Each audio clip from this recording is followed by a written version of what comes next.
Hi everyone, and welcome to another Corsmed MRI video. Today's topic and protocol is the ankles with the metal implants. So let's swap to the simulator and let's go. Here we have the Corsmed MRI simulator, which is the tool I'll use to run this protocol. But first, let's talk about what it means to scan a patient with a metal implant. Most orthopedic implants are made from three materials: polymers, ceramics, and metals. Polymers and ceramics are MR safe, so we don't worry about those. It's the metal implants we need to focus on. The main metals used are stainless steel, cobalt chromium, titanium, and titanium alloys. These metals are either weakly magnetic or not magnetic at all. This makes them MR conditional. They won't move in the scanner, but they still affect our images. MRIsafety.com is a great resource for checking implants. It has a complete list showing which implants are safe or conditional. Always ask patients if they have any implants and get paperwork if possible. This will help you make the right safety decisions. Once we know the implant is MR conditional, we need to think about two things. Some metals, such as stainless steel, cobalt chromium, and iron alloys, cause strong artifacts in MRI. Others, like titanium, tantalum, and platinum, create much weaker ones. We must therefore use special techniques to reduce these artifacts.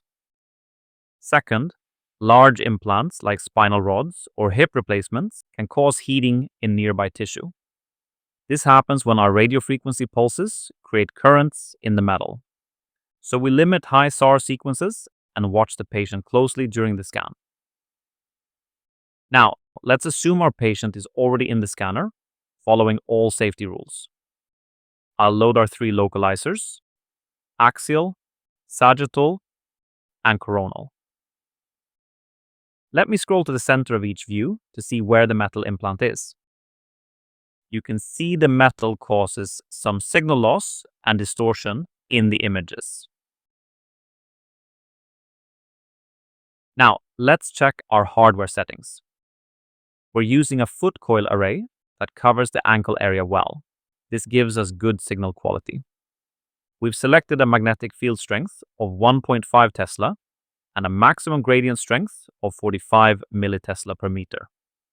Remember, artifacts get worse at higher field strengths, but 1.5 Tesla is common in most MRI departments, so we'll work with that and adjust our settings to handle the metal.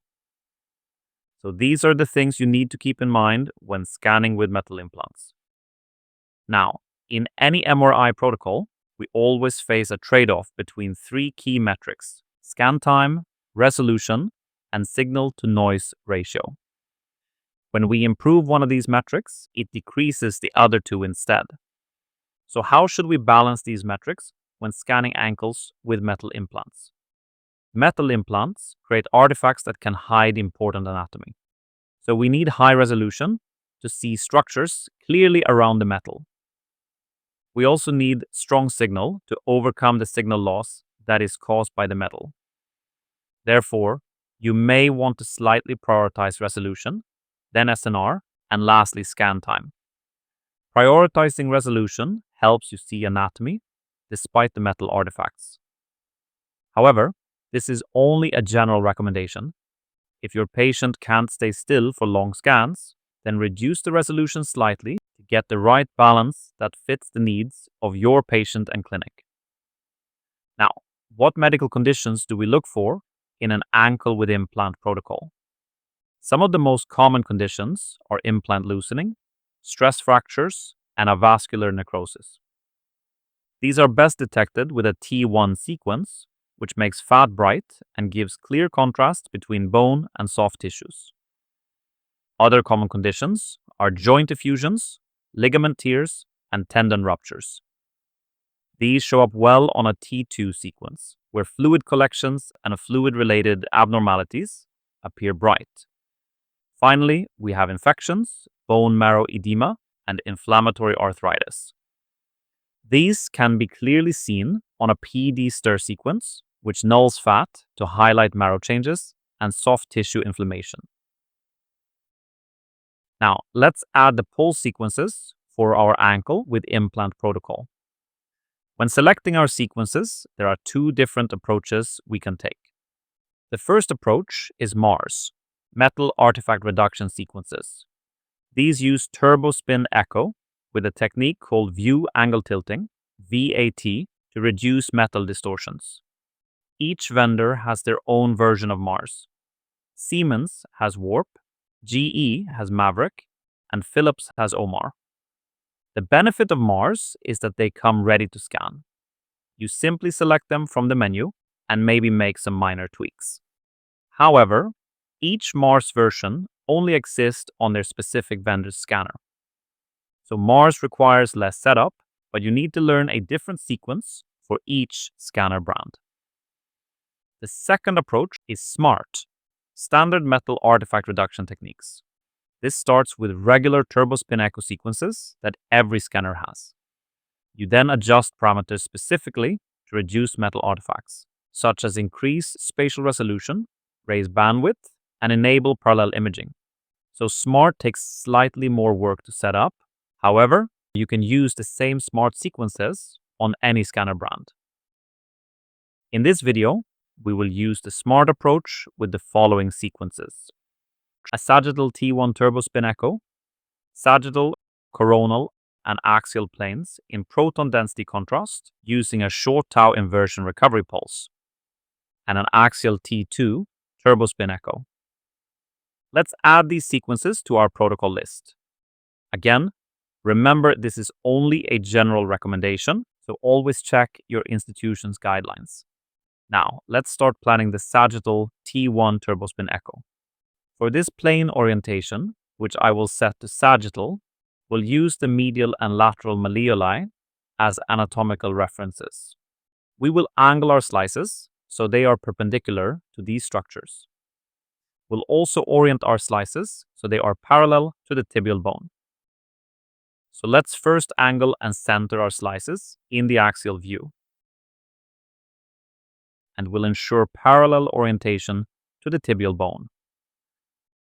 I'll center our slice package in the sagittal view here as well. We need high resolution to reduce metal artifacts, so I'll select the thin slice thickness and increase our frequency here. This gives us more pixels, which helps us better see the area around the metal implant.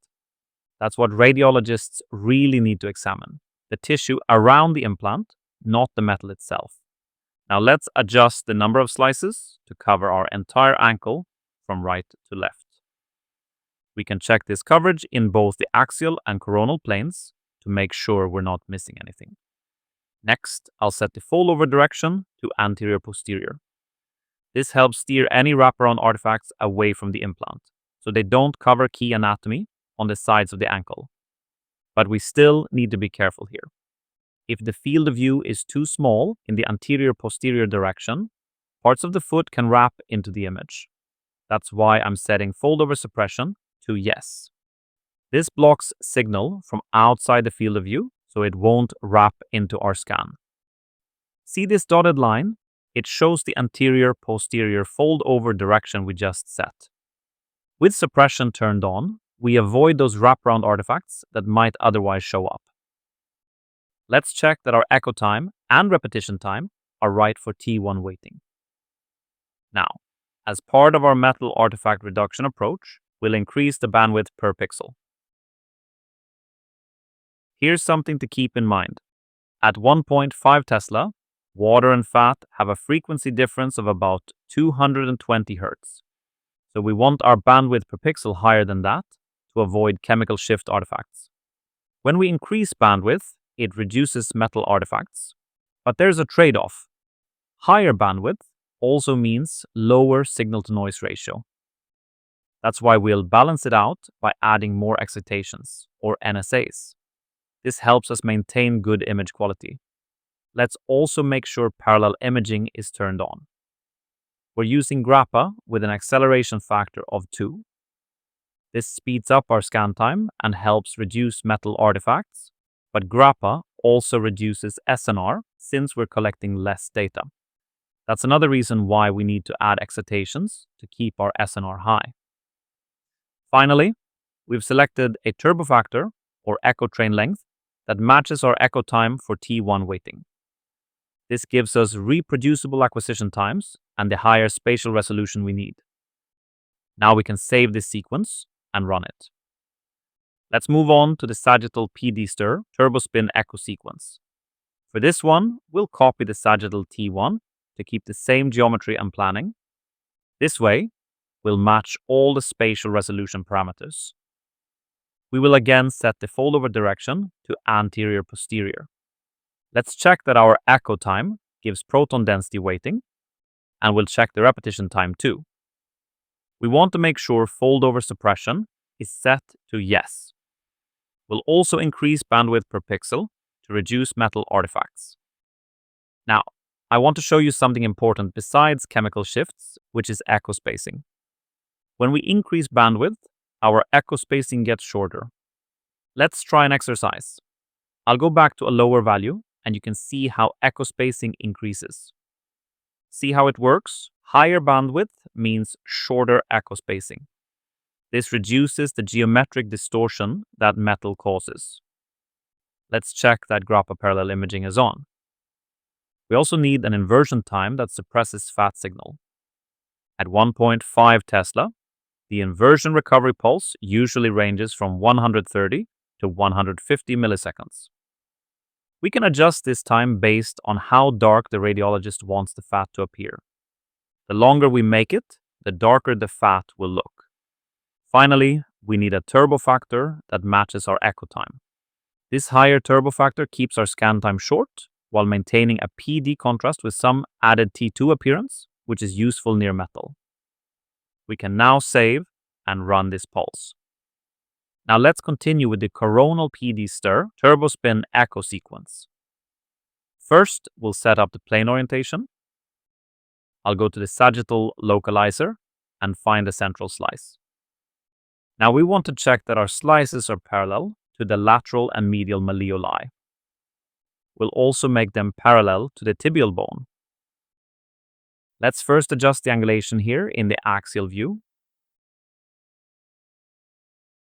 In the sagittal view, I'll then center the slice and angle it parallel to the tibial bone. Now we'll match the spatial resolution to our sagittal sequences by using the same slice thickness. Let's increase the matrix in both frequency and phase directions. We'll set foldover direction to right-left. In this direction, there's no anatomy extending outside of our field of view, so we won't get any wraparound artifacts here. This means we can turn foldover suppression off, which keeps our scan time shorter. Let's select enough slices to cover the entire ankle from front to back. Next, we want to check that the echo time and repetition time match our sagittal PD stir, so we get same PD weighting. Let's now increase bandwidth per pixel to minimize metal artifacts. Notice how both echo spacing and SNR go down as we increase bandwidth. We'll therefore use more excitations to boost the SNR back up. Let's check again that GRAPPA is turned on with an acceleration factor of 2. Our inversion time is set to 130 milliseconds, and we use a turbo factor that works with our echo time. This keeps our scan time reasonable. We can now save and run this pulse. Finally, let's work on the axial PD stir turbo spin echo sequence. First, I'll set the plane to axial and bring the axial localizer into the viewport. Now we'll adjust the slice angle. Here's something important. Normally, we'd follow the tibiotalar joint for angulation, but you can see the metal artifact is hiding in that area. That's why it's important to have all 3 planes. It gives the radiologist complete coverage. So instead of following the tibiotalar joint, let's use high spatial resolution to overcome the metal artifacts. We'll select enough slices to cover the ankle from top to bottom. We'll also adjust our slices to align with the anatomical structures we mentioned before. I'll set the fold-over direction to right-left. Just like with our coronal sequence, there's no anatomy outside the field of view in the right-left direction, so we can keep fold-over suppression off. Let's check that our echo time and repetition time are set for proton density weighting. We'll then increase bandwidth per pixel. We should also have 𝗏𝗊 turned on with an acceleration factor of 2, inversion time at 130 milliseconds, and a turbo factor of 14 for our echo time. These 3 PD stir sequences will all appear and behave similarly, but they let us see the anatomy from different views. We can now run this axial sequence and then work on the axial T2 turbo spin echo. For this one, we'll copy the axial PD stir to keep the same geometry. Now let's check that our echo time and repetition time are correct for T2 weighting. We'll again increase our bandwidth per pixel to reduce echo spacing. 𝗏𝗊 is also on with an acceleration factor of 2, and we have a turbo factor that matches our echo time. Let's now save this sequence and run it after the axial PD stir finishes. This completes our standard protocol for metal implants. But here's something important. Not all sequences handle metal artifacts equally well. I want to show you why we chose these specific sequences by comparing them to alternatives. I'll run 2 comparison tests. The first test will be turbospin echo versus gradient echo. We've been using turbospin echo for all our sequences, so let's see what happens if we use gradient echo instead. The second test will be stir versus spectral fat saturation. We've been using stir for fat suppression, so let's see how spectral saturation performs around metal. I'll add this sagittal T1 gradient echo and sagittal PD with spectral fat saturation. This will show you exactly why turbospin echo with stir is our best choice for metal implants. But first, we can run our axial T2 sequence. So, to make a fair comparison, I'll copy our sagittal T1 turbospin echo settings to the gradient echo version. All the parameters should be identical. The only difference will be the sequence type itself. In the sequence tab, we can check that we are using the same TE and TR. We will increase the bandwidth per pixel to the same value as before and verify that we have the same 𝗏𝗊 settings. We can then save this pulse. Now, let's plan the PD fat sat sequence. Same as before, I'll copy our sagittal PD stir to make a fair comparison. We can then check that all settings are the same, except for the fat suppression method, which is set to spectral. We use the same 𝗏𝗊 and acceleration factor, and our acquisition time is also similar. Let's now run these sequences. In the meantime, let's look at the results from our first 5 sequences. I'll put the sagittal T1 up first, and we can scroll through the slices to check image quality.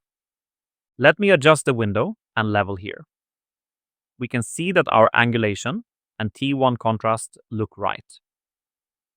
Let's look at this area where the metal is located. We'll compare how different sequences handle the metal and see which ones work best for viewing the anatomy. Now let me display all 3 stir planes. We can scroll through the images. I'll adjust contrast and brightness here. Let's move to a central coronal slice, and I'll adjust the window. Finally, let's look at the axial PD stir. You can see all 3 sequences have similar quality. The radiologist can examine each plane based on where the metal is. These different planes let them see the surrounding anatomy and ankle structures clearly. Let me put the sagittal T1 turbospin echo back up. I'll keep the central slice and drag in the sagittal T1 gradient echo. Let me find a matching central slice. Now we can compare how gradient echo handles metal artifacts. The gradient echo sequence is much worse for handling metal. Let me zoom in. You can see the ankle anatomy is completely hidden by artifacts. The 𝗄𝗏-spin-echo, in contrast, shows much better quality around the metal. The T1 contrast is the same because we use the same TR and TE. The only difference is the sequence type and how it handles metal. Finally, let's compare sagittal PD with spectral saturation versus 𝗀. I'll scroll to a central slice, which we can see here is slice 9. Now let me find the same slice in our 𝗀 sequence. I'll adjust the window so we can see the differences clearly. We can see that 𝗀 works better for fat suppression. Look at the bone marrow in the calcaneus. 𝗀 gives us more uniform fat suppression. With spectral saturation, we see poor suppression with signals still showing in the bone marrow. Look at the subcutaneous fat too. Spectral doesn't suppress it well compared to 𝗀. This happens because spectral saturation needs a uniform magnetic field, and metal disrupts that uniformity. That's why it's recommended to use 𝗀 for metal implants instead of spectral saturation. So with that, we will wrap up this tutorial. I hope you found it useful and that you now feel more confident to perform ankle MRI protocols with metal implants. To recap, here are the most important takeaways to remember. First, we generally prioritize resolution, then signal-to-noise ratio, and lastly, scan time. Metal implants create artifacts that can hide important anatomy, so we need high resolution to see structures clearly around the metal. We also need strong SNR to overcome the signal loss that is caused by the metal. However, this is only a general recommendation and not a strict rule. If your patient can't stay still for longer scans, you may need to prioritize faster scan time instead. Second, we mainly use 𝗄𝗏-spin-echo sequences with 𝗀 fat suppression for this study. 𝗄𝗏-spin-echo handles metal artifacts much better than gradient echo sequences, which get completely overwhelmed by the metal's magnetic distortion. 𝗀 fat suppression also works better than spectral saturation around metal because 𝗀 doesn't rely on a uniform magnetic field, which metal disrupts. This combination helps us see the tissues around implants clearly, so we can check for infection, loosening, or healing problems. Third, make sure to avoid the common artifacts that can arise from ankle imaging. Metal artifacts are the obvious concern, which we handle by increasing bandwidth, using high resolution, and enabling parallel imaging. But we must also watch out for chemical shift, wraparound, motion, and flow artifacts. Some techniques to avoid these are to increase bandwidth above 220 Hz, adjust phase direction, or else use fold-over suppression, shorten the scan time, and use flow compensation. Keep these 3 points in mind and you will perform great ankle MRI protocols, even with metal implants present. Thanks for joining, and I will see you in our next session.